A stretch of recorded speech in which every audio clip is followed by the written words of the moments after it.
Hem arribat a Sitges i ens hem descarregat l'aplicació i directament ens hem dirigit al punt on ens indicava.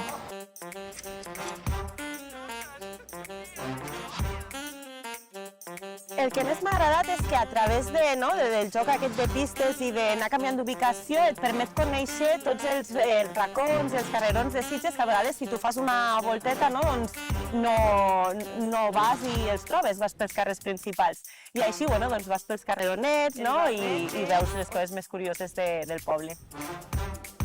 La veritat és que ha sigut molt fàcil, però en algunes pistes ens hem quedat allà que ens han anat molt bé les pistes que ens anaven donant, perquè sí que hi havia algun punt que ens encallàvem.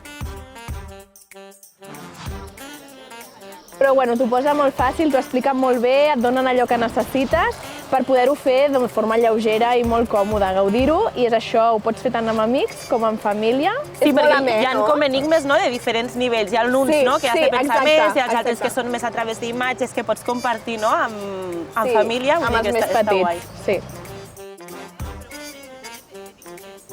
I una altra de les coses que més m'agrada d'aquesta aplicació és que tant es pot utilitzar aquí com a altres pobles i de fet ja tenim un altre cap de setmana marcat i a veure on anirem.